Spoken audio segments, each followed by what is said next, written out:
Chris, I want to start with their offense. I think you think of a Mike Elko team, you think of what he does defensively, you think of when I think of his identity and his blueprint and what he brings into a new program, I think defensive side of the ball. I think tough nosed.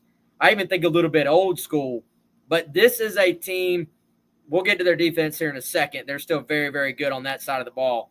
But it's a team that I just feel like doesn't really have many weaknesses on the offensive side of the ball. You look at Marcel Reed, he's done a fantastic job of improving as a quarterback. That's something. Have you ever noticed one of Clayton White's kind of go-tos, but one of the things he respects the most is when he watches tape on a guy from one season and then he watches tape on a guy the next season and just says, man, like this guy has gotten better. There's improvement here. He mentioned again the improvement this week with Marcel going from one year to the next. And we kind of saw him, I would say, on the early end of that at Williams-Brice Stadium last year. They were kind of in the middle of, is it going to be him? Is it going to be Connor Wegman? Kind of back and forth. Who are they going to sort of hitch their wagon to, basically? This is the direction they chose. It has worked out very, very well so far.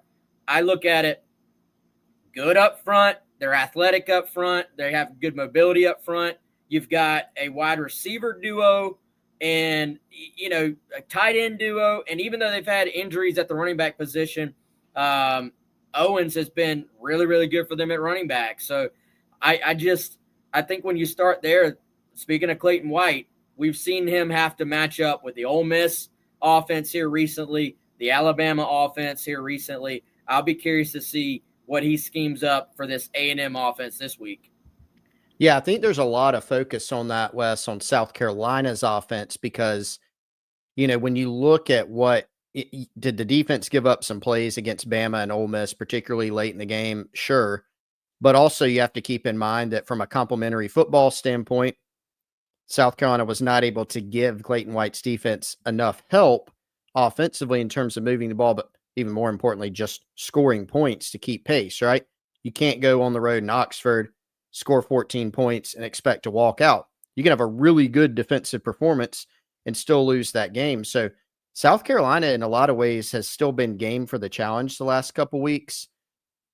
It's once again another week where you're going in saying, gosh, not only another top 10 team, which is, again, what they're facing in Texas A&M, an unbeaten team so far, but you're going in playing another very good offense. Now, you've got to recognize that, and we're going to get to this side of the ball, South Carolina's offense. Obvious, number one storyline going in. Can South Carolina score enough points and move the football enough to have this game be in the fourth quarter and have an opportunity to win? We'll get into that. But frankly, you're going to need another really good performance where you walk away from the game going, man, South Carolina played really well against another very good offense. Fair or not, that's what they're going to have to do. That's the task in front of them. Mike Elko, West, was talking about this during his presser this week. He's like, man, I don't know what South Carolina has done to the football gods to get this kind of schedule, but you can tell he's got his team on alert that, hey, this may be a 3-win, 1 SEC win South Carolina team, but look at who they've played. A&M, meanwhile, not taking away anything from what they've done. They've been extremely impressive to me in all three phases, done a great job coaching, all that. They have not played, as you've pointed out, a team with a winning SEC record. So the difference in how these two teams have been tested is obviously different. So to go back to Clayton White and the defense, they've got their hands full once again because you've got an experienced, talented front. I like how you put it, really no weaknesses because Marcel Reed's playing very well. He's been very efficient. He can run the football, whether it's scrambling or design runs. You've got receivers who can beat you downfield, but also in space. And even with Le'Veon Moss being out for quite a while for them, you've got Reuben Owens and several other backs that have been able to shoulder the load. And so that puts pressure on you defensively, but I think it also puts pressure on South Carolina's offense, which has been the biggest issue with this team this year. Got to go score some points to win. If you're Clayton White's bunch, can you turn in a performance like you've had the past few weeks and frankly other weeks this season where you're still shouldering the load and able to give your team a chance to allow for any offensive improvement that you may can show in this game if you're Carolina can you have that actually matter in this game? So it's another tall order for the defense. Yes, it is. And, looking at this offense, man, I think in addition to just having athletes at all these positions, they kind of throw a lot at you. And they are pretty diverse in their run game. You are going to see like your zone reads, your inside zone, but you're going to see them get their offensive linemen out as pullers. You're going to see them run. I believe watching their film, there's some duo in there, which is actually kind of what Marcus Satterfield brought into South Carolina and was trying to make the base of their run game, which looks kind of like zone, just naked eye, and then you start to look at it a little bit closer. If you see something that looks like inside zone, and then you see those two double teams right there off the bat, a lot of times I think that's duo. You're going to get trap, you're going to get counter, you're going to get a lot of different things. And then the interesting thing about Marcel Reed and his ability in the running game, they aren't going to rely on that. They're not going to say, hey, we're going to purposefully run him 25 times a game, but the athleticism is there, man. He will extend plays. He will throw on the run. He's not an incredibly high percentage passer, but enough. He's improved in that aspect a little bit too. Like I said, weapons around him.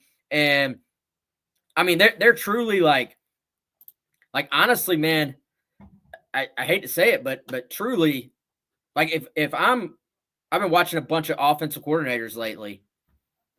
Looking at what A&M does, it's a lot like what I think Shane Beamer should maybe be looking into in terms of South Carolina's next hire.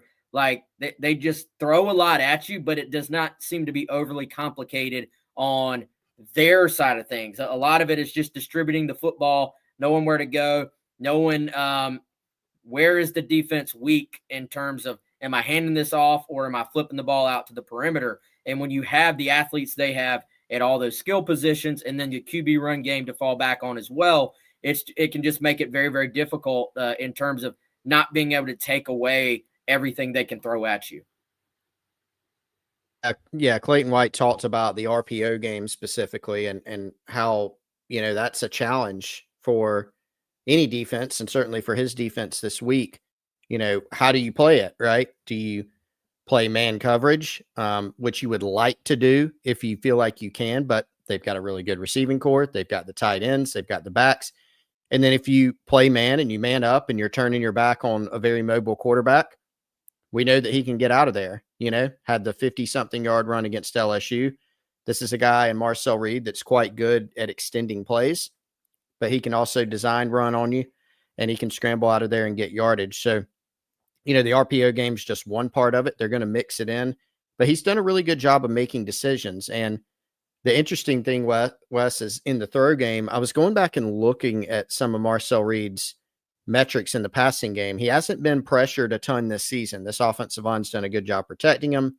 He's done a good job of getting the ball out.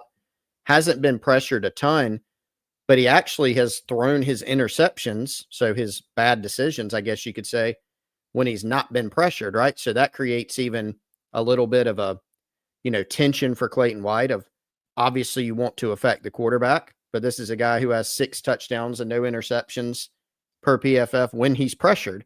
So how do you play that, right? And when you have an offense that doesn't really seem to have a lot of weaknesses, it becomes tough to just line up and say, let's go out and play defense, right?